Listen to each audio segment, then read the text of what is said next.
اللہ تعالیٰ نے 3 مثالیں دے دی. ایک مثال دے دی تھی دودھ کی، دوسری مثال ارشاد فرما دی تھی اس چیز کی کہ لوگ پھلوں سے کیا فائدہ اٹھاتے ہیں، اور تیسری مثال تھی شہد کی مکھی کی. اب چوتھی مثال انسانوں کی خود دے دی.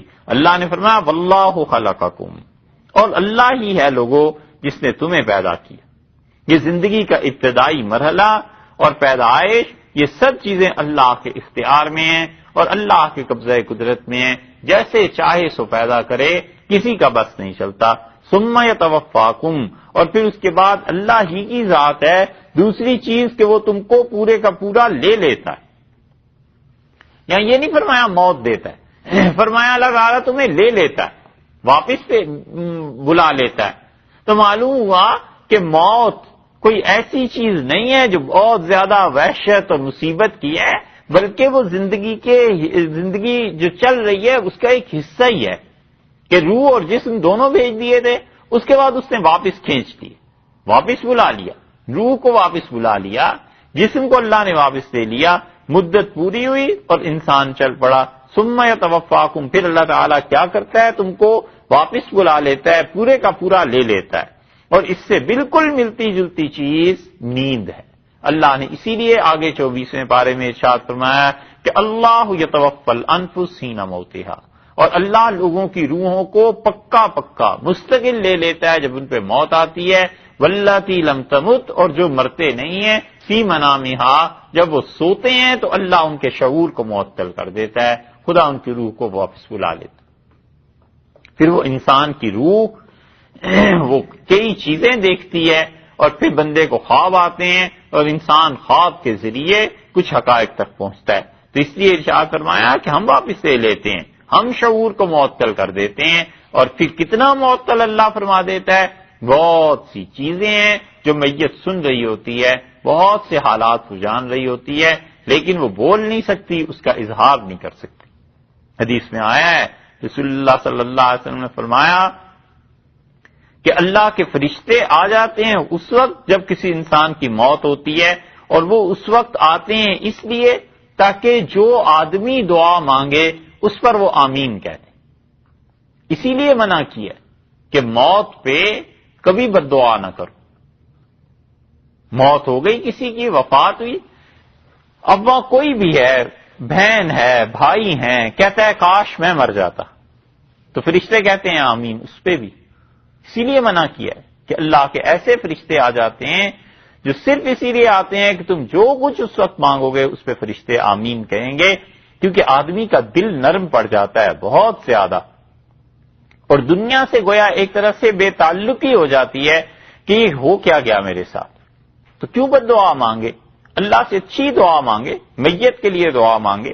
اسی لیے رسول اللہ صلی اللہ علیہ وسلم نے فرمایا جب تم اپنی میت کو دفن کر لو تو، اور اس کے جنازے میں بھی فرمایا کہ اچھے جملے کہنا، کیونکہ اللہ کے فرشتے اس گواہی کو لکھ لیتے ہیں جو لوگ اس کے متعلق کہتے ہیں. تو فرشتے گواہ بن جاتے ہیں ان اعمال پر جن اعمال کی لوگ تعریف کرتے ہیں. اور اسی لیے رسول اللہ صلی اللہ علیہ وسلم نے فرمایا کبھی اپنی میت کو، مردوں کو برا نہ کہو، اور آپ نے فرمایا مردوں کی وجہ سے زندوں کو تکلیف نہ دینا. افضوا الی ما قدموا، پہنچ گئے وہاں جہاں ان کے اعمال پہنچے تھے، ان کا نام لے لے کے پچھلوں کو تکلیف مت دو. حضرت درہ رضی اللہ عنہ آئیں اور انہوں نے اسلام قبول کیا، اور رسول اللہ صلی اللہ علیہ وسلم نے ان کی تعریف فرمائی، اور وہ بیٹی تھی ابو لہب کی. تو لوگوں نے ان سے کہا تانے میں کہ اچھا تم اسی ابو لہب کی بیٹی ہو نا جس نے رسول اللہ صلی اللہ علیہ وسلم کے ساتھ یہ کیا تھا. تو وہ حاضر ہوئی، پھر انہوں نے کہا اللہ کے رسول وہ میرے والد نے جو کچھ بھی کیا تھا میرا اس میں کیا قصور ہے. تو رسول اللہ صلی اللہ علیہ وسلم لوگوں کو جمع کیا اور آپ نے فرمایا خبردار کہ تم میں سے کوئی آدمی کسی زندہ کو اس کے مردوں کا نام لے کے تکلیف پہنچائے. فرمایا پہنچ گئے وہ جہاں انہوں نے اپنے اعمال بھیجے تھے. اسی طرح جب کسی کا انتقال ہو جائے تو اس بات سے منع فرمایا ہے کہ لوگ اس کی برائیاں بیان کریں. کیوں؟ اس لیے کہ وہ اللہ کے فرشتے گواہ بن جاتے ہیں اس چیز کے جو لوگ اس کے متعلق کہتے ہیں. اسی لیے ایک جگہ آیا ہے رسول اللہ صلی اللہ علیہ وسلم نے فرمایا اور وہ لوگ گواہ بنتے ہیں جو اس کے ایمان پہ، تو فرشتے کہتے ہیں کہ پروردگار اس کے جنازے میں اتنے لوگوں نے گواہی دی اس کے ایمان کی۔ مومن آدمی جب مرتا ہے تو صرف یہی نہیں ہے کہ وہ اپنے لیے ہی کچھ بہت اچھا اللہ کے ہاں پاتا ہے، رسول اللہ صلی اللہ علیہ وسلم نے فرمایا 6 چیزیں اللہ اسے دے دیتا ہے موت کے وقت، اور ان میں سے ایک یہ فرمایا کہ جو اس کا جنازہ پڑھنے کے لیے آتے ہیں اللہ فرماتے ہیں کہ اس کو ان سب کو بھی ہم نے معاف کر دیا کیونکہ یہ ہمارے اچھے بندے کی سفارش لے کے آئے تھے۔ اسی لیے اللہ کے اچھے بندے ان کے جنازے میں شرکت کے لیے لوگ جاتے ہیں، اور جاتے رہنا چاہیے۔ کوئی پتہ نہیں ہے کہ کس کو اللہ کا کون سا عمل پسند ہو اور آدمی اس کے جنازے میں شرکت کے لیے جائے اور اللہ تعالیٰ اس کی بھی مغفرت کرتے۔ لکھنؤ میں ایک تھے حجام، اور وہ ہر کسی کا جنازہ پڑھتا تھا، بس اس کی دکان کے سامنے سے جنازہ جس کا بھی گزرتا تھا وہ اسی کے ساتھ چل پڑتا تھا۔ لوگوں نے بڑا احتجاج کیا، انہوں نے کہا میاں ہم اتنی دیر سے بیٹھے رہتے ہیں، تم اٹھ کے جنازہ پڑھنے چلے جاتے۔ اس نے کہا صاحب میری ساری زندگی اسی میں گزری، جنازہ میں نہیں چھوڑتا کسی کا، آپ کسی اور دکان سے کام کرا لیں۔ پڑھتا رہا جنازہ، ہر ایک کا جنازہ جو بھی گزرے۔ آخر اس کا بھی وقت آیا، اور اتفاق اللہ کی طرف سے تقدیر ایسی تھی، مولانا عبدالحی صاحب رحمۃ اللہ علیہ بیمار ہو گئے فرنگی محل کی، اور مولانا عبدالحی صاحب رحمۃ اللہ علیہ فرنگی محل میں تھے لکھنؤ میں، اور ان کی شہرت پورے بر صغیر میں گونج رہی تھی۔ بڑا علم تھا، بہت علم اللہ نے دیا تھا، پورے بر صغیر میں لوگ فتوے ان سے پوچھتے تھے۔ اور مولانا عبدالحی صاحب رحمۃ اللہ علیہ کتنی عمر تھی ان کی، اتنی کتابیں انہوں نے لکھی ہیں، حیرت ہوتی ہے، 45-47 برس کی عمر میں انتقال ہو گیا۔ تو مولانا عبدالحی صاحب رحمۃ اللہ علیہ کے جنازے کی جس کو خبر ملی بھاگتے ہوئے آئے، قرب و جوار میں، دیہات میں، ہر جگہ۔ تو جب جنازہ اٹھاتے تھے پھر شور مچتا تھا کہ ارے فلاں جگہ کے لوگ بھی آ رہے ہیں، تھوڑی دیر ٹھہرو وہ پہنچ جائیں۔ وہ پہنچتے تھے تو کہتے تھے فلاں جگہ کے لوگ بھی آ رہے ہیں، فلاں جگہ کے لوگ بھی آ رہے ہیں۔ ظہر کے بعد لکھنؤ میں مولانا کا جنازہ پڑھایا گیا،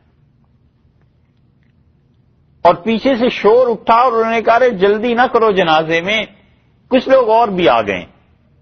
تو وہاں جو مفتی اور علماء تھے انہوں نے کہا مولانا کا جنازہ ہو گیا بھئی، اب کوئی جنازہ نہیں، اب تدفین کے لیے جائیں، کل رات گزر گئی، آج دن گزر گیا، تو یہ تو نہیں کیا جا سکتا۔ اتنے میں ایک اور جنازہ آیا، اور وہ جنازہ ان لوگوں نے بھی پڑھا جن لوگوں نے پہلا پڑھ لیا تھا، اور جو لوگ پیچھے آئے تھے وہ اس سے بھی بڑا گویا کہ مجمع ہو گیا۔ تو دونوں جنازے لے کے چلے۔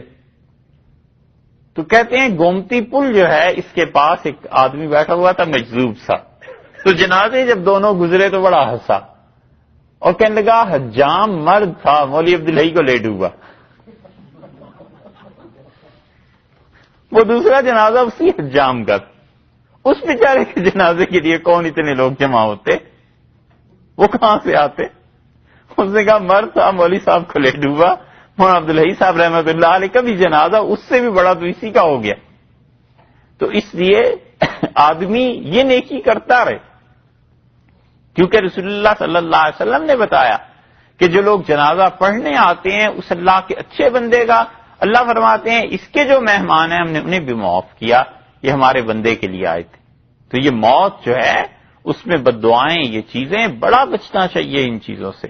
اللہ نے فرمایا اس نے تمہیں پیدا کیا ہے، پھر وہ تمہیں اپنے پاس بلاتا ہے، اور اس کے درمیان کا کیفیت ہے وَمِنْكُمْ، اور تم میں سے مَن يُرَدُّ، وہ بھی ہیں جو پھیرا جاتا ہے، لوٹایا جاتا ہے إِلَىٰ أَرْذَلِ الْعُمُرِ، عمر کے ایسے حصے کی طرف جو نکمی عمر ہے، جو بہت ہی گھٹیا عمر ہے، اس حصے کی طرف 90 سال کا ہو گیا، 100 برس کا ہو گیا، لیکن عمر سے زیادہ اصل میں یہ کیفیت ہے جو آگے آ رہی ہے، لکئی تاکہ لا یعلم، وہ نہ جانے بعد علم، جاننے کے بعد بھی شیئن، کچھ بھی جانتا تھا جو کچھ اس کو بھی نہ جانے، حافظہ کمزور ہو گیا نا، پہلے جانتا تھا پھر وہ سمجھتا نہیں ہے، ایسی عمر ہو گئی ارذل عمر، کہ اس میں آدمی کے ہوش و حواس رہتے ہی نہیں، حتیٰ کہ 90-100 برس کی عمر میں کبھی ایسے بھی ہو جاتا ہے کہ بیٹے بیٹیوں کو نہیں پہچانتا، گھر میں کون ہے کون نہیں ہے کچھ اسے پتہ نہیں چلتا۔ رسول اللہ صلی اللہ علیہ وسلم نے اس عمر سے پناہ مانگی۔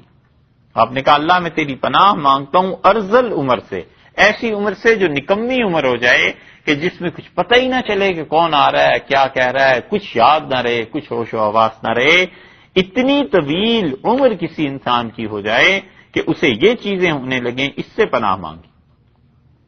اور مفسرین اس پہ لکھتے ہیں، وہ کہتے ہیں خالصتاً انہوں نے جو صحابہ کرام رضی اللہ عنہ سے نقل کی ہے روایت، وہ کہتے ہیں ہم نے دیکھا جو لوگ قرآن پاک کا علم رکھتے ہیں اور قرآن پڑھتے پڑھاتے رہتے ہیں، اتنی لمبی عمر کے باوجود ان پر یہ کیفیت طاری نہیں ہوتی، ارذل عمر تک پہنچ گئے، یعنی 90 سال بہت نکمی عمر، مگر نکمی عمر تو جب ہوگی جب اس کے ہوش و حواس گم ہو جائیں۔ تو وہ کہتے ہیں ایسے بھی دیکھے جو 90 برس کے بھی تھے لیکن ہوش و حواس سب ٹھیک رہے، سب چیزیں درست رہیں ان کی، عمر کی طوالت کے باوجود یہ کیفیت طاری نہیں ہوئی، کیونکہ اللہ تعالی ان لوگوں کو ان چیزوں سے محفوظ رکھتا ہے۔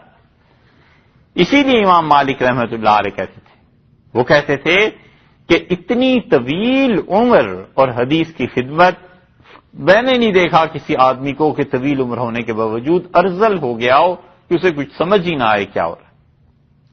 تو اللہ تعالیٰ نے فرمایا کچھ ایسے بھی ہیں جو اس عمر کی طرف لوٹائے جاتے ہیں، لیکن اس میں ان انسانوں کا تو کچھ قصور ہے نہیں، نہ ہی وہ مکلف ہوتے ہیں، نہ ہی یہ ہے کہ کوئی عذاب کی اور گناہ کی چیز ہے، کیونکہ ان کے بس کی چیز نہیں نا، مگر آدمی کو ترس تو آتا ہے کہ اس عمر میں پہنچ گیا کچھ یاد نہیں رہا، کچھ ایسی بات، تو ارشاد فرمایا یہ بھی اللہ کے قبضے میں ہے اور اللہ کے علم میں۔ اور قرآن پاک اس کے ساتھ تعلق انسان کی کتنی عمر ہو جائے ہوش و حواس یہ چیزیں برقرار رہتی ہیں، حتیٰ کہ ہم نے خود جو اساتذہ دیکھے ہیں عجیب و غریب ہوش و حواس۔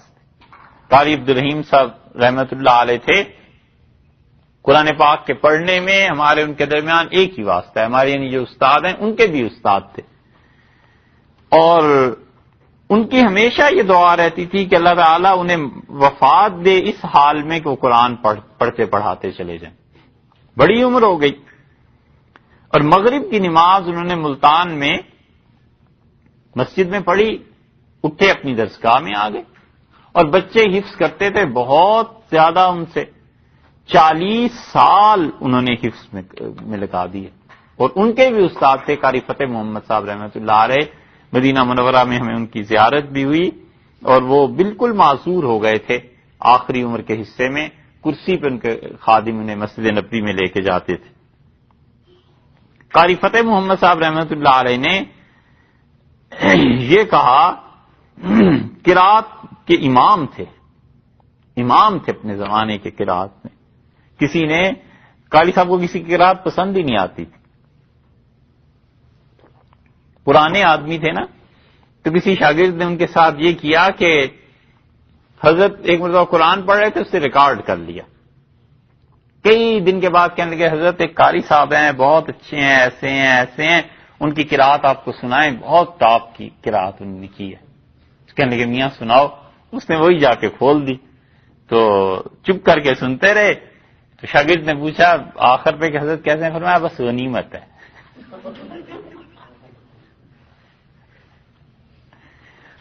مدینہ منورہ چلے گئے تھے اور زندگی وہیں گزر گئی، جنت البقیع میں انتقال ہوا۔ ان کے شاگرد تھے قاری رحیم بخش صاحب، اور انہوں نے کہا حضرت میں نے بھی مدینہ منورہ جانا ہے، اور جب کہا تو اس وقت شاید 20-25 سال کی عمر تھی، نئے نئے فارغ ہوئے تھے، جوان تھے، تو انہوں نے کہا تمہیں بھی میں مدینہ منورہ بلا لوں گا، لیکن ایک شرط ہے۔ انہوں نے کہا کیا؟ کہنے لگے 40 سال تک قرآن پڑھاؤ۔ ان کا ٹھیک ہے حضرت۔ تو یہ آخری عمر کا جب 40واں سال شروع ہوا تو انہیں حضرت کو خط لکھا کہ حضرت 40 سال جہاں آپ بٹھا کے گئے تھے بس قرآن پاک پڑھا ہی رہا ہوں، اس دن سے حفظ کرا رہا ہوں، اور اب آخری سال ہے اجازت دیں۔ تو فرمایا یہ سال پورا کرو پھر دیکھیں۔ تو وہ سال کیا پورا ہونا تھا ان کا، وہ مغرب کی نماز پڑھا کے آئے، پڑھا رہے تھے، اور اچانک وہ ایک طرف کو ڈھل کے اور ان کا سر جا کر وہ جو تکیہ تھا اس پہ پڑا، پہلے تو شاگردوں کو سمجھ نہیں آئی، عین اس موقع پہ کسی لڑکے کی نظر نہیں پڑی، سب یہی سمجھے کہ شاید سو گئے ہیں یا آرام کا ہے یا کیا ہے۔ تو کسی نے ملنے والے نے آ کے دیکھا تو اس سے کہا رے قاری صاحب کو تو کچھ ہو گیا، اٹھا کر اسپتال لے گئے، پھر انہیں ہوش نہیں آیا، دماغ کی شریان پھٹ گئی تھی، کسی کو کچھ نہیں کہا، کسی سے کوئی بات نہیں، کوئی ایک لفظ نہیں، لیکن ان کے شاگرد پھر سارے ملک سے جمع ہو گئے، کہاں کہاں ان کے شاگرد تھے اور قرآن پاک پڑھتے رہے۔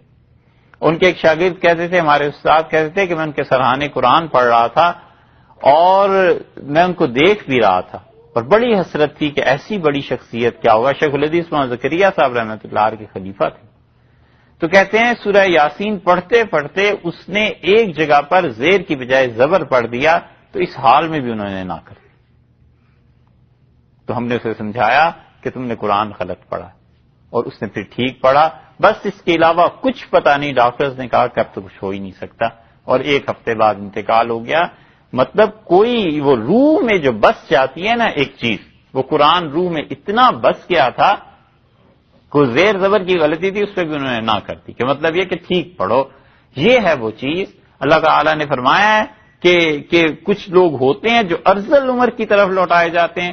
تو ارذل عمر تو وہ جس میں یہ کیفیت پیدا ہو جائے کہ لا یعلم بعد علم شیئا، جاننے کے باوجود وہ نہ جانے، ان اللہ علیم قدیر، اور اللہ علم والا ہے، قدرت والا ہے۔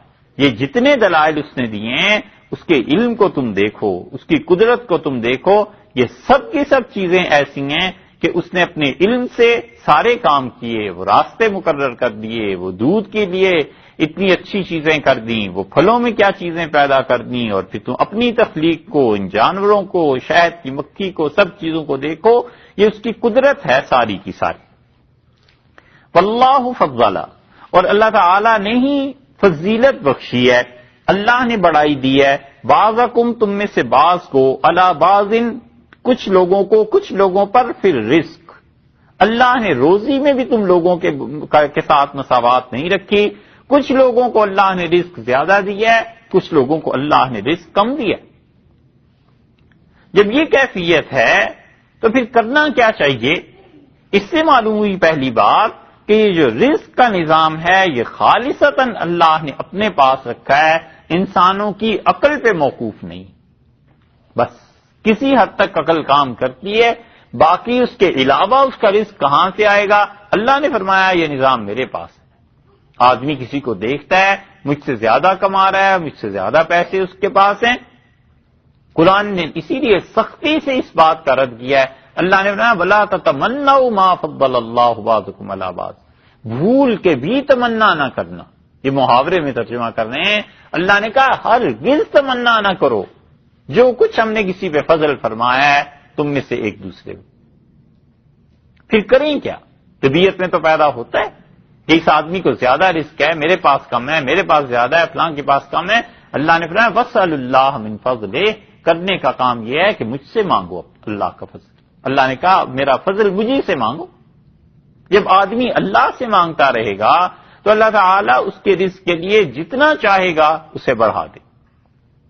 خدا نے سارا نظام یہ اپنے پاس رکھا ہے، اس لیے رزق عقل ایک حد تک ہی کام کرتی ہے، بس اس سے زیادہ کچھ پتا نہیں ہے اللہ تعالیٰ کہاں کہاں سے دیتے ہیں۔ تھوڑے میں خدا برکت دے دیتا ہے اور پورا ہو جاتا ہے، انسان کے وہم و گمان میں بھی نہیں ہوتا، اور اس کا رزق اللہ کی طرف سے اسے وہاں اٹھا کر لے جاتا ہے جہاں اس نے سوچا بھی نہیں ہوتا کہ وہاں سے میرا رزق مل جائے گا، اور اللہ تعالیٰ اس کے رزق کے بندوبست کر دیتے ہیں۔ بچوں کی وجہ سے رزق مل جاتا ہے، خواتین کی وجہ سے رزق مل جاتا ہے۔ ایسے ہی آدمی خدا کی راہ میں جو خرچ کرتا ہے اس کی وجہ سے اس کے رزق میں برکت ہو جاتی ہے۔ کوئی آدمی نہیں جانتا، اللہ نے فرمایا ہم نے بعض لوگوں کو بعض لوگوں پر رزق میں فضیلت دی۔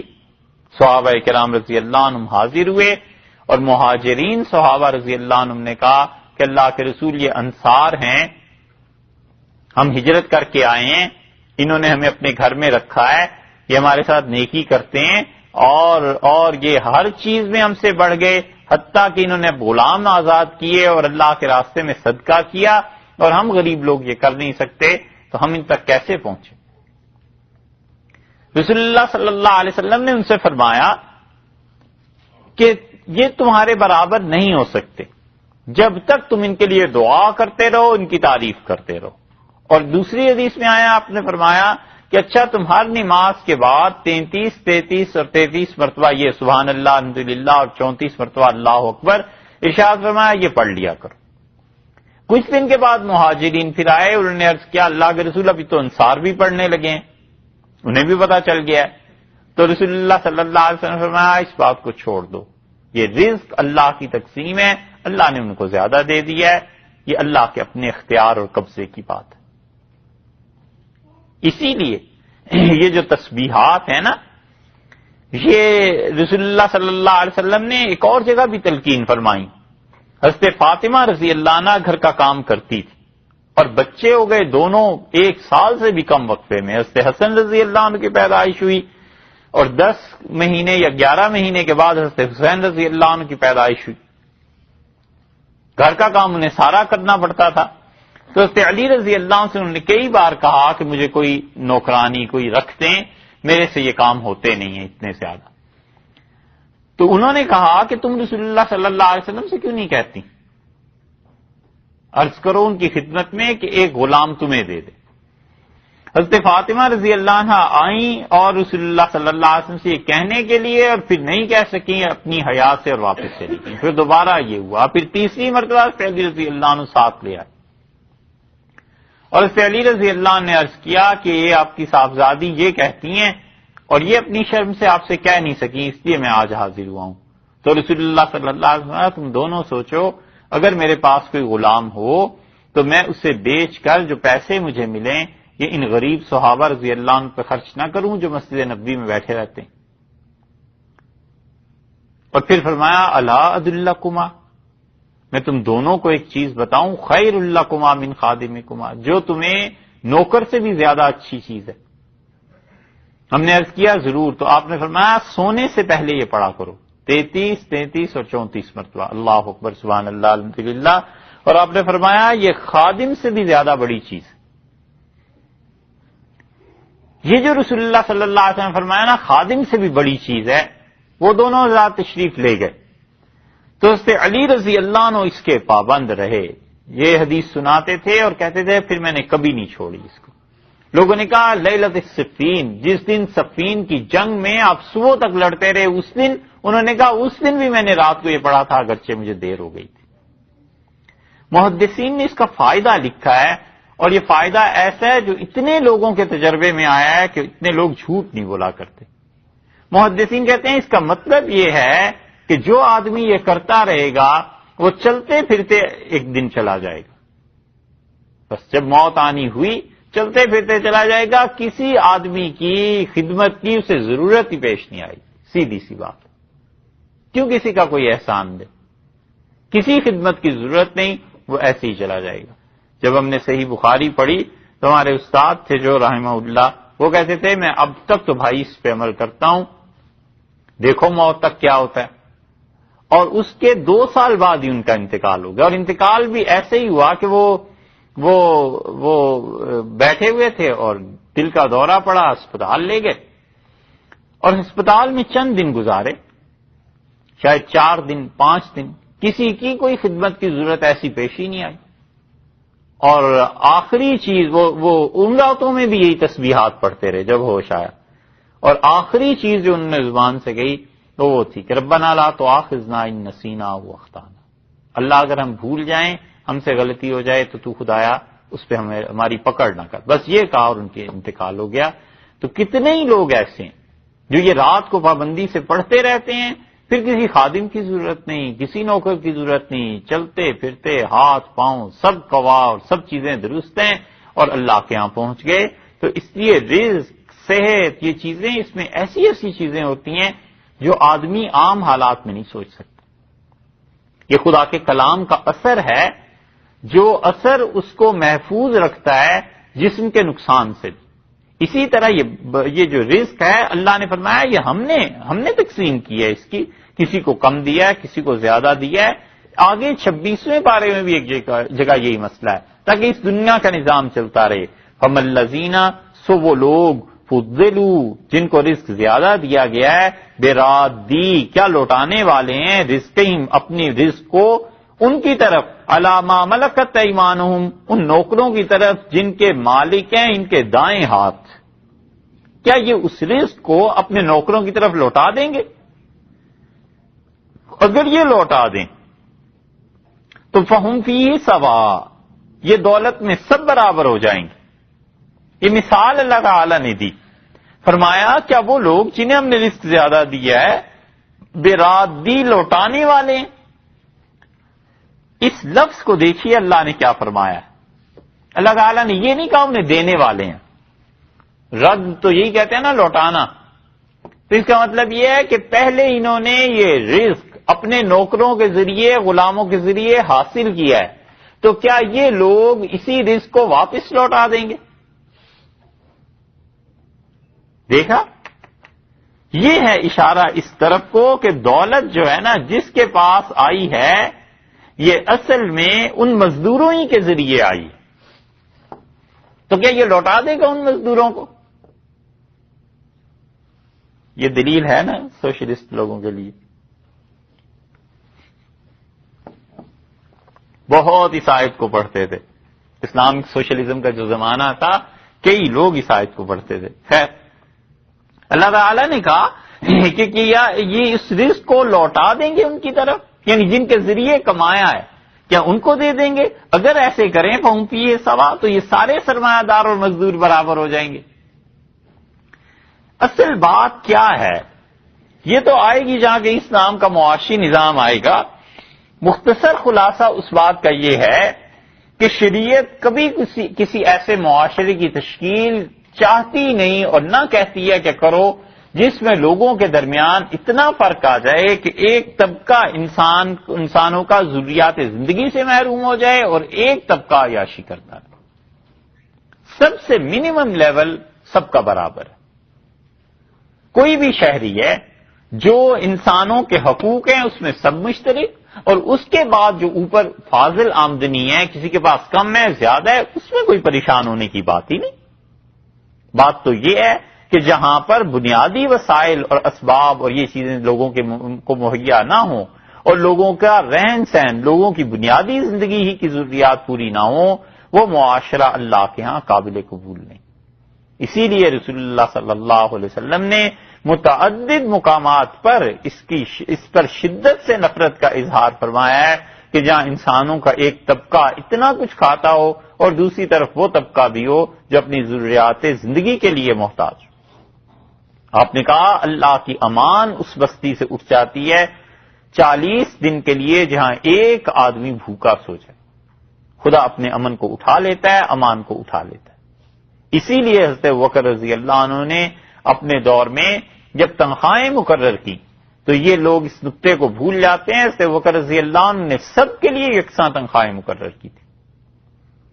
انہوں نے تنخواہوں میں فرق نہیں رکھا. حضرت عمر رضی اللہ عنہ کہتے تھے کہ میں نے ان کی مخالفت کی اور میں نے کہا امیر المومنین، میں نے کہا حضرت آپ وہ کر رہے ہیں کہ ایک آدمی نے بدر میں حصہ لیا ہے اس کو بھی وہی آپ پیسے دے رہے ہیں، اور ایک آدمی جو فتح مکہ کے موقع میں مسلمان ہوا ہے اسے بھی آپ پیسے اتنے ہی دے رہے ہیں. تو مجھ سے حضرت ابوبکر رضی اللہ عنہ نے کہا یہ ان کے ثواب ہیں، اللہ کے ہاں لیں گے، باقی ضروریات زندگی میں یہ سب لوگ برابر. حضرت عمر رضی اللہ عنہ نے پہلی مرتبہ اپنی خلافت کے دور میں تنخواہوں میں مراتب مقرر کیے. انہوں نے کہا جو بدری لوگ ہیں صحابہ رضی اللہ عنہ انہیں 5000 ملے گا، جو احد میں آئے تھے انہیں 4000 ملے گا، ان لوگوں کو 3000 ملے گا. اور پھر حضرت عمر رضی اللہ عنہ نے اپنے بیٹوں کے لیے جو مقرر کیا فرمایا یہ خندق میں آئے تھے اس لیے انہیں اتنے ہزار ملے گا. اور حضرت حسن رضی اللہ عنہ کی باری آئی حضرت حسین رضی اللہ عنہ کی تو انہوں نے انہیں بدری صحابہ رضی اللہ عنہ کے ساتھ جا ملایا. لوگوں نے کہا، اور تو کسی نے کیا کہا، عبداللہ ابن عمر رضی اللہ عنہ نے کہا کہ والد آپ دیکھتے ہیں وہ مجھ سے چھوٹے ہیں اور میرے بعد جنگوں میں شریک ہوئے ہیں اور رسول اللہ صلی اللہ علیہ وسلم کے دور میں وہ کسی میں بھی شریک نہیں تھے، اور آپ انہیں 5000 پر لا رہے ہیں اور مجھے کم کر رہے ہیں. تو حضرت عمر رضی اللہ عنہ نے کہا تم نے یہ نہیں دیکھا کہ ان کے نانا کون تھے اور تمہارے نانا کون ہیں، اور ان کے والد اور تمہارے والد اور ان کی والدہ اور تمہاری والدہ، اور میں نے ان بچوں کو ترجیح دی ہے رسول اللہ صلی اللہ علیہ وسلم کی وجہ سے.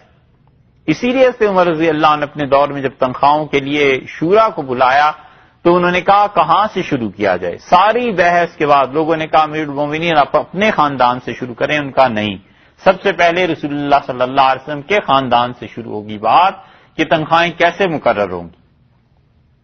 اور پھر انہوں نے رسول اللہ صلی اللہ علیہ وسلم کی بیویوں کے لیے بھی وظیفے مقرر کیے. یہ سب کچھ انہوں نے درجہ بدرجہ کیا اور وفات کے سال میں انہوں نے کہا کہ اس معاملے میں مجھے اب پتا چلا کہ ابو بکر رضی اللہ عنہ ٹھیک تھے اور اگر خدا نے مجھے زندگی دی تو میں ابو بکر رضی اللہ عنہ کے فیصلے کی طرف لوٹ جاؤں گا، کیونکہ بنیادی ضروریات زندگی جو ہیں وہ لوگوں کی یکساں ہیں. سب لوگوں نے کھانا ہے، پینا ہے، کپڑا ہے، مکان ہے، اسی طرح بچوں کی رہائش، تعلیم، یہ ساری چیزیں، سواری اور نوکر، 6-7 چیزیں ایسی ہیں جو سب انسانوں میں کامن ہیں اور وہ ریاست کا حق بنتا ہے کہ ریاست انہیں دے. اور اسی طرح لوگوں کا علاج، معالجہ وہ ریاست کے ذمے ہے، ریاست اس کا بندوبست کرے گی. حضرت عمر رضی اللہ عنہ نے اس کا بندوبست کیا. حضرت عمر رضی اللہ عنہ کا دور تو بہت دور کا ہے.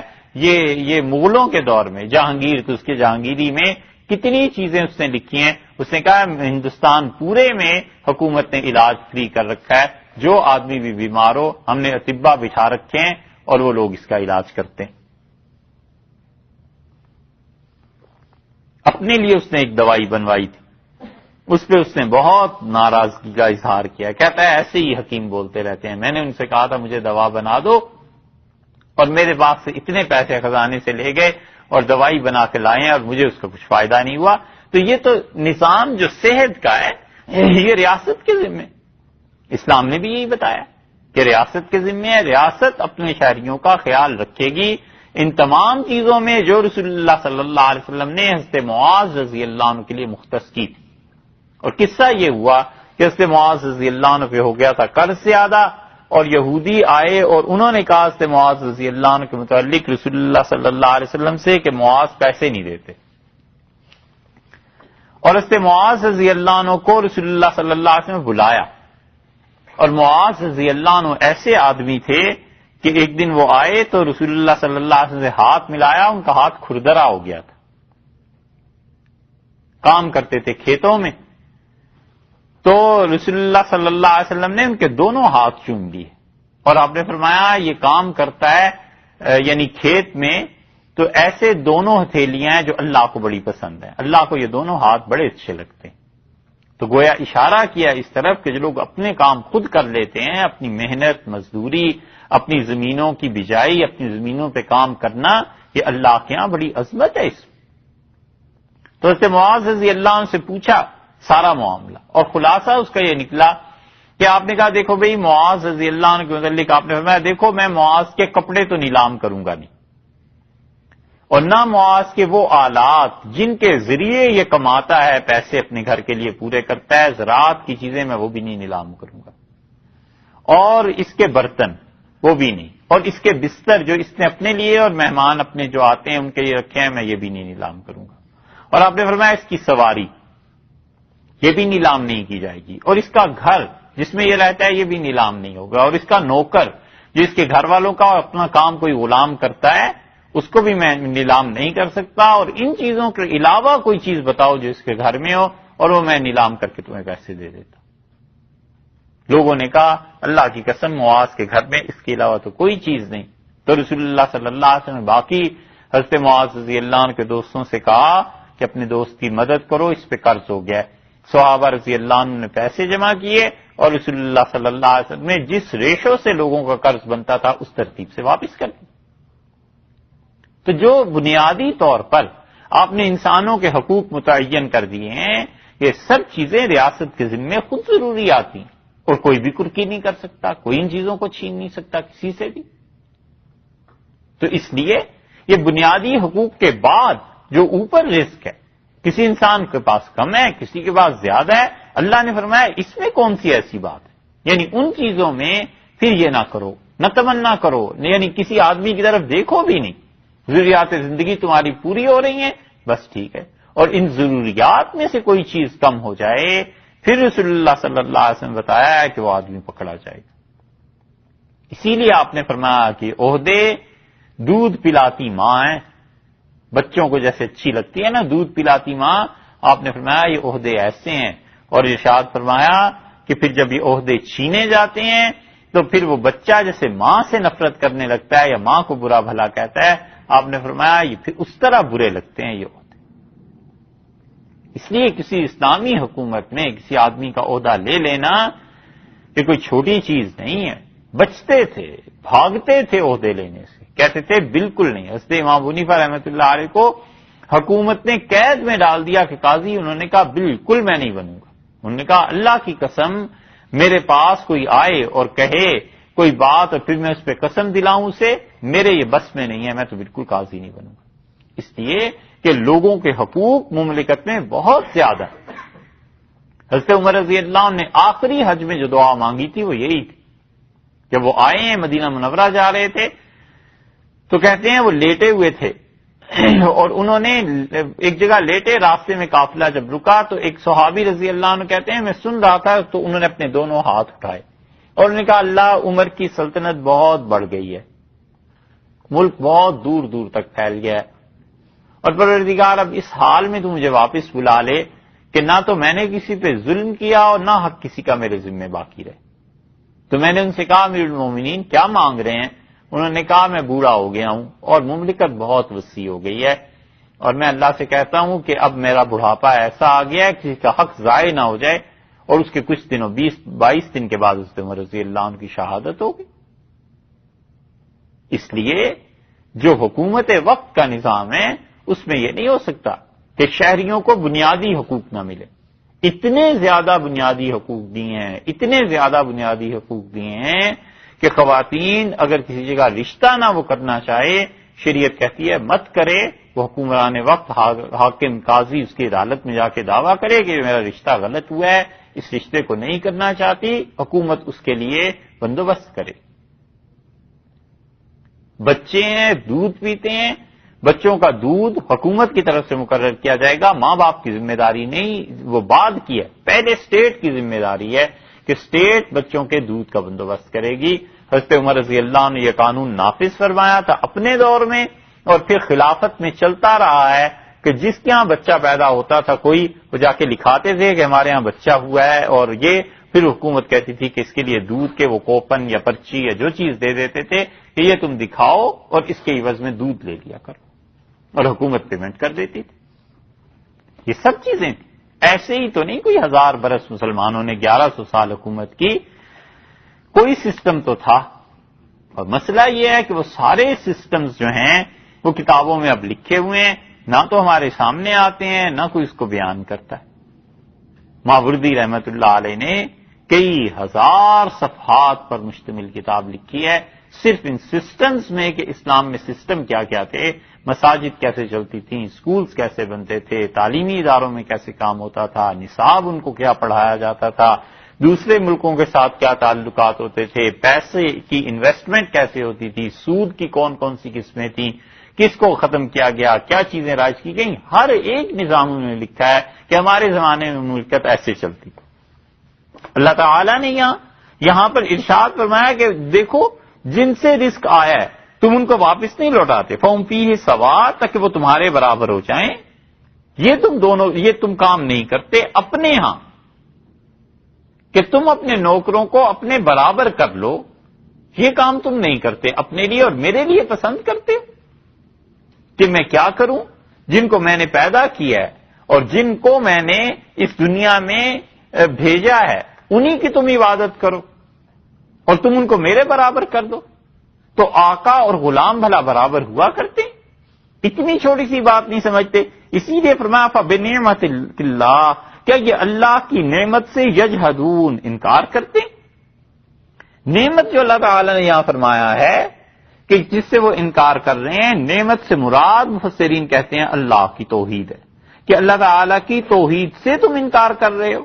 اللہ نے صاف صاف بات تمہیں بتائی ہے کہ دیکھو آقا اور نوکر یہ دونوں برابر نہیں ہیں، بالکل اسی طرح تم اس مثال کو سمجھو، اللہ کی توحید جو اتنی بڑی چیز ہے، یجحدون تم اس کا انکار کرتے ہو۔ جہد کہتے ہیں ایسے انکار کو جو ضد سے پیدا ہو، یعنی آدمی سمجھ جائے کہ صحیح چیز کیا ہے، مگر ضد میں آ جائے اس کا انکار کرنے لگے، اللہ نے فرمایا ایسا انکار کر رہے ہو جو تم سمجھتے ہو کہ یہ دونوں چیزیں برابر نہیں ہیں، اس کے باوجود تم انکار کر رہے۔ ایک اور دلیل دی، ارشاد فرمایا واللہ جعل لکم، اللہ نے کیا ہے تمہارے لیے من انفسکم، تمہاری اپنی ہی جنس سے، انسانوں ہی سے، ازواجن، اللہ نے تمہاری بیویاں پیدا کی۔ معلوم ہوا کہ بیویاں، خواتین، یہ جو ہیں انسانوں ہی کی جنس ہیں، کوئی اور مخلوق نہیں ہے، کوئی تھرڈ کلاس، کوئی حقیر، یہ آخر تک اب تک بھی بعض مذاہب میں ہے کہ عورت کا درجہ ایسا ویسا۔ اللہ نے فرمایا جعل لکم من انفسکم ازواجا، اور اللہ تعالی نے تمہاری بیویوں کو پیدا کیا ہے، وہ تمہاری طرح کی ہیں، تمہاری قسم میں سے ہیں، جس طرح انسان ہیں، مرد ہیں، اسی طرح خواتین بھی ہیں، اللہ نے انہیں ایسے پیدا فرمایا ہے۔ تو اس سے معلوم ہو گیا ایک یہ بات بھی، دوسری طرف کہ خواتین اور بیویوں کے لیے عزت احترام ایسا ہی ہے جیسا شوہروں کے لیے ہے، یہ نہیں ہے کہ انہیں کسی کم درجے میں رکھ کے ان کی توہین اور حقارت آمیز رویہ ان کے ساتھ اختیار کیا جائے، وہ بھی انسان ہے۔ اسی لیے رسول اللہ صلی اللہ علیہ وسلم نے خواتین کے لیے جو حقوق ارشاد فرمائے تھے، ان میں سے ایک چیز یہ بھی ہے کہ انسان جو بنیادی طور پر عزت ہے ایک دوسرے کی، وہ سب کی مشترک ہے۔ یہ نہیں ہو سکتا کہ انسان اپنی بیوی کی، حتیٰ کہ اپنے بچوں تک کی توہین کرے جس سے عزت نفس مجروح ہو، اس بات کی اجازت نہیں دی۔ وَجَعَلَ لَكُمْ، اور اللہ نے کیا ہے، من ازواجکم، تمہاری بیویوں میں سے، بنینا، تمہیں اللہ نے بیٹے دیے۔ بیٹی کی بات آئی تھی، اللہ تعالیٰ نے وہاں 2 مرتبہ فرمایا کہ بشارت دی گئی، یہاں سادہ فرما دیا ہے کہ اللہ تعالیٰ نے تمہاری بیویوں سے تمہیں بیٹے دیے ہیں۔ اس کا مطلب ہے یہ بھی نعمت اللہ کی ہے، یہ بھی خدا کی مہربانی اور احسان، لیکن اس کے لیے بشارت کا لفظ یہاں نہیں آیا۔ تو ارشاد فرمایا اللہ نے تمہاری بیویوں سے تمہیں بیٹے دیے، وہ حفدہ، اور اللہ نے تمہیں نواسے دیے، پوتے دیے۔ حفدہ اصل میں جمع ہے حفید کی یا حافظ کی، اور حفید کہتے ہیں وہ آدمی جو بغیر معاوضے کے خدمت کرے، اسے کہتے ہیں۔ تو اس کا مطلب یہ ہوا کہ یہ نوکر بھی ہو سکتے ہیں، اس کا مطلب ہے پوتے بھی ہو سکتے ہیں، اس کا مطلب ہے نواسے بھی ہو سکتے ہیں، اور عرب ان سارے معانی میں اس حفدہ کو استعمال کرتے تھے۔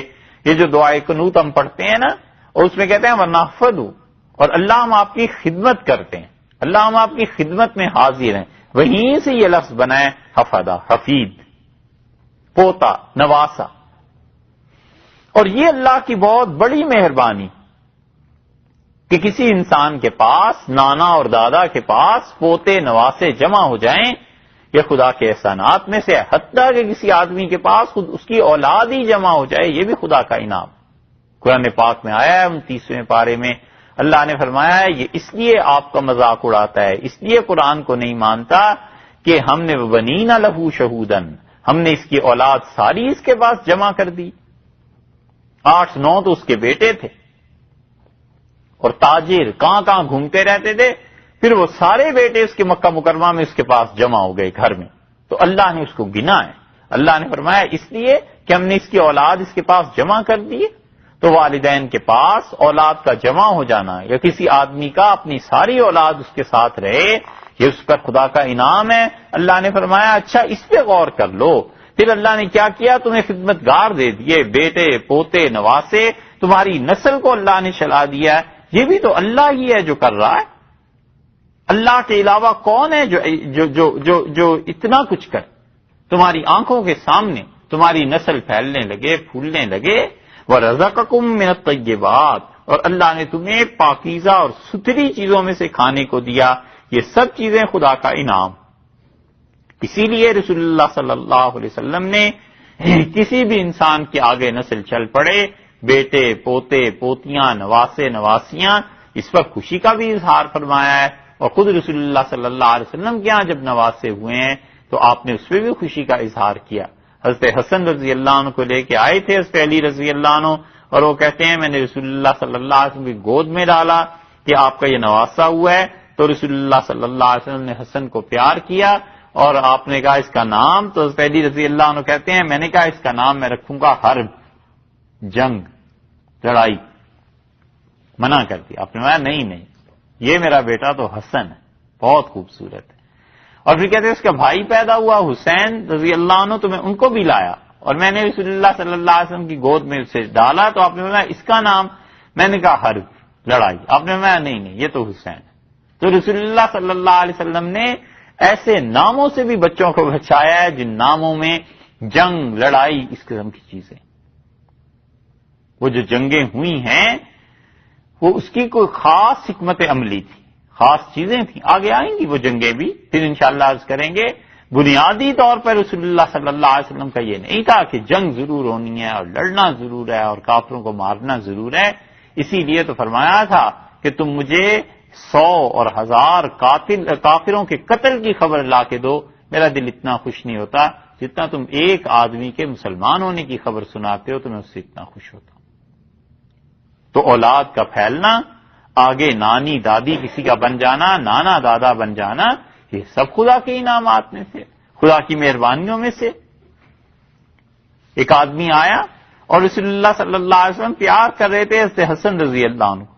اس نے کہیں کہہ دیا اور انہوں نے کہا کہ اللہ کے رسول میرے تو 8 بچے ہیں اور میں تو ایسے پیار نہیں کرتا، اور آپ کا ایک ہے اور آپ اتنا پیار کرتے ہیں. تو رسول اللہ صلی اللہ علیہ وسلم فرمایا اگر تیرے دل سے اللہ نے رحمت کو اٹھا لیا ہو تو اس میں میرا کوئی قصور نہیں.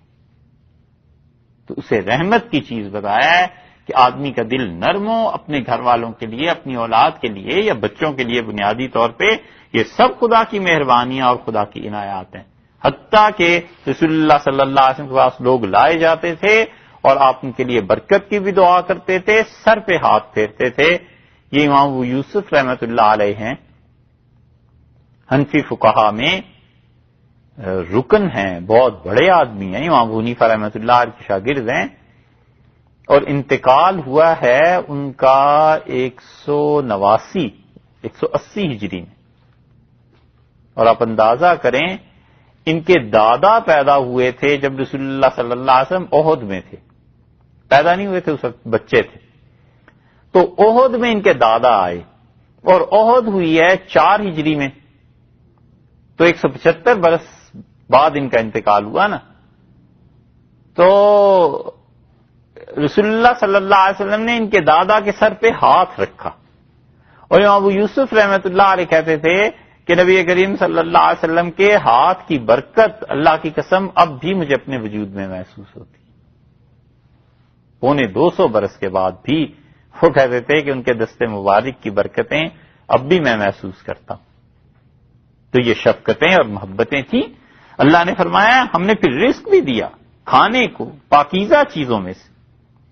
افبالباطل یؤمنون، یہ لوگ باطل پر ایمان لاتے ہیں، یعنی اللہ کے ساتھ شرک کرتے ہیں.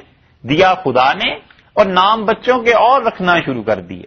اللہ نے دیا تو پھر کیا ہوا، نام بچوں کے اس میں شرک شروع کر دیا. عجیب و غریب نام رکھتے ہیں کہ پیروں نے بخش دیا، فلاں کا بخشا ہوا، فلاں کا دیا ہوا.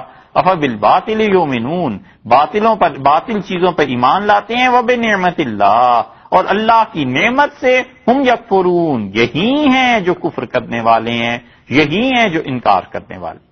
نعمت جو ہے اوپر بھی گزرا نا آیت نمبر 71 میں، وہاں بھی نعمت تھی، یہاں بھی نعمت کا لفظ آ گیا. اس کا مطلب یہ ہوا کہ وہ اللہ کی توحید سے انکار کرنے والے ہیں. یہ دیا سب کچھ خدا نے ہے اور اللہ کو چھوڑ کے دوسروں کے لیے برکتیں گنتے ہیں، دوسروں کا نام دیتے ہیں. یہ ساری چیزیں اللہ کو ناراض کرنے والی. اسی لیے رسول اللہ صلی اللہ علیہ وسلم ان تمام لوگوں کے نام بدلتے رہے جن کے ناموں میں شرک کی بو آتی تھی. کسی نے کہا میرا نام ہے عبد الکعبہ، یعنی کعبہ کا بندہ، تو رسول اللہ صلی اللہ علیہ وسلم نے عبد رب الکعبہ، یہ کہو کہ رب کعبہ کا بندہ ہوں، کعبہ کے پروردگار کا بندہ.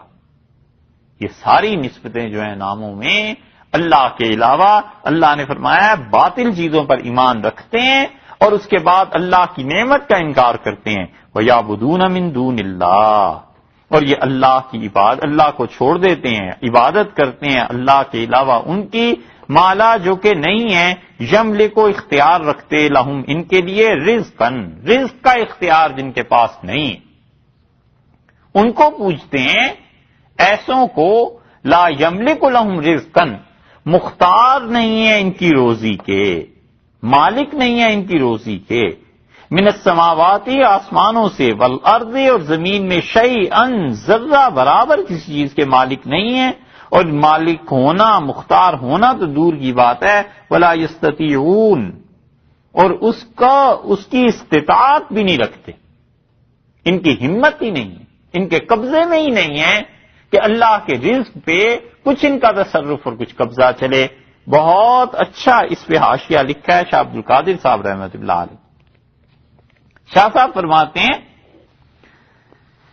مشرک کہتے ہیں کہ مالک اللہ ہی ہے، ہمارے زمانے میں بھی لوگ یہی کہتے ہیں کہ مالک اللہ ہی ہے، یہ لوگ اس کی سرکار میں مختار ہیں، جن کی ہم عبادت کرتے ہیں اللہ نے انہیں کوئی اختیار اپنی طرف سے دیا ہوا ہے، اس کو اختیار دیا ہے، یہ بیٹیاں دے دیتے ہیں، بیٹے دے دیتے، بیٹیاں تو نہیں، وہ تو اختیار کوئی مانتا نہیں، بیٹوں ہی کا مانتے ہیں کہ یہاں جاؤ تو بیٹے مل جاتے ہیں، یہاں جاؤ تو رزق مل جاتا ہے، یہاں چلے جاؤ صحت مل جاتی ہے۔ حضرت فرماتے ہیں کہ مشرک کہتے ہیں مالک اللہ ہی ہے، یہ لوگ اس کی سرکار میں مختار ہیں، اس واسطے ان کو پوجیے، اس واسطے ان کی عبادت کیجیے۔ سو یہ غلط مثال ہے، اللہ ہر چیز آپ کرتا ہے، کسی پر سپرد نہیں کر رکھا، کسی کو اللہ نے کوئی چیز سپرد نہیں کی۔ اور اگر صحیح مثال چاہو تو آگے دو مثالیں فرمائیں۔ دیکھا ہمارے زمانے میں بھی یہ ہے یا نہیں؟ ہمارے زمانے میں بھی ایسے ہی ہے کہ اللہ کے نیک بندے اولیاء کرام ان کے متعلق عقیدہ رکھ لیتے ہیں کہ اللہ نے انہیں اختیار دیا ہے، یہ جو چاہیں سو کریں، یہ انہیں ایسا اختیار ہے، رزق میں تنگی کر دیں بیشی کر دیں۔ اللہ نے فرمایا ہے ایسی بات ہرگز نہیں ہے، مالا یملک لہم رزقا، ہرگز ان کے پاس رزق نہیں ہے، کوئی چیز اس کے وہ مالک اور مختار نہیں ہے، آسمانوں سے اور زمین سے شیئن ذرہ برابر۔ اسی لیے اللہ نے اس کائنات میں جس مذہب میں بہت وسیع پیمانے پہ شرک تھا، جب اس پہ کاری ضرب لگائی ہے تو اللہ نے فرمایا کہ اچھا عیسیٰ علیہ الصلوۃ والسلام اور ان کی والدہ مریم علیہ السلام یہ میرے شریک ہیں۔ اللہ نے فرمایا کانا یاکلان الطعام، وہ دونوں تو کھانا کھاتے تھے۔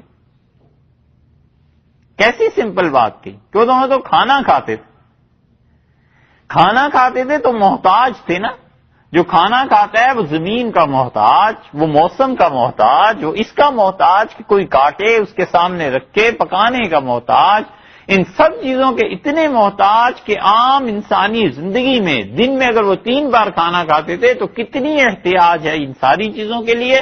اچھا یہاں وہ محتاج اور تمہارے کام کرنے کو، تمہارے گناہ بخشوانے کو ان سب چیزوں میں مالک اور مختار کیسی بات کرتے؟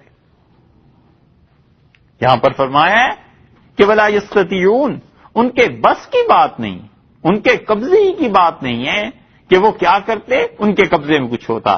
فلا تضربوا للہ الامثال، سو لوگو اللہ کے لیے غلط مثالیں نہ بیان کرو۔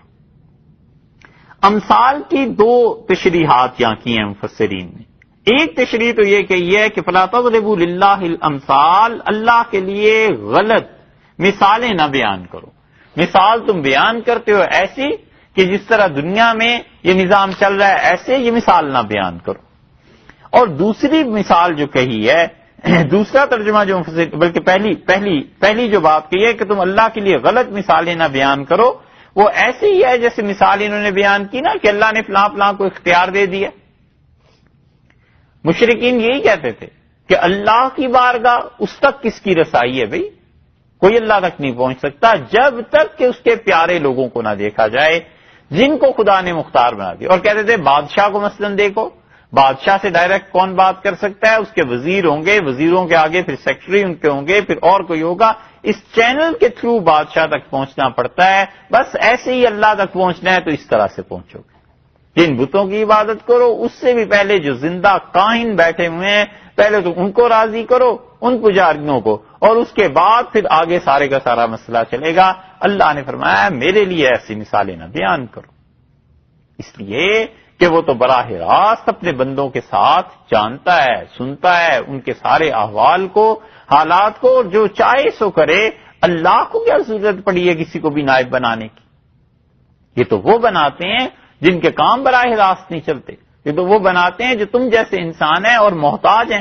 اور دوسری اس کی تشریح کی گئی کہ فلا تضربوا للہ الامثال، اللہ کے لیے مخلوق میں کسی کو اس کی مثال نہ بناؤ۔ اللہ کی جتنی بھی مخلوق ہے وہ سب کی سب مخلوق ہے، خالق نہیں ہو سکتی، اللہ کے لیے اس کی مثال نہ دو۔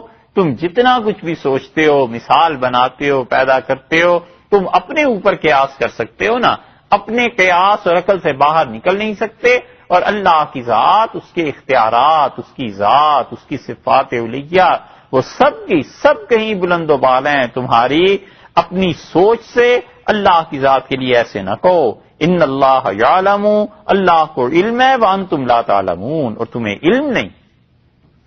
اللہ جانتا ہے کہ وہ کیا ہے، تمہیں علم نہیں ہے۔ تم اپنے علم کو حاصل کرو گے اپنے جیسے انسانوں کے ساتھ تعلقات پر قیاس کر کے، اور اللہ اس سے بلند و بالا ہے، وہ اپنی ساری مخلوق سے بلند ہے، وہ ساری مخلوق سے بے نیاز ہے، اس کا معاملہ ایسے نہیں ہے، تم نہیں جانتے۔ یا دوسری بات کہ دیکھو مثالیں خدا کے لیے بیان نہ کرو جو تم انسانوں میں کرتے ہو، اللہ جانتا ہے تم نہیں جانتے۔ اور اللہ تعالیٰ کیا جانتے ہیں، اس کی پھر دو مثالیں اللہ تعالیٰ نے یہاں سے شروع کی ہیں، ضرب اللہ سے پہلی اور پھر اس کے بعد دوسری۔ کچھ دیر ٹھہریے پھر اس کی بات کرتے ہیں۔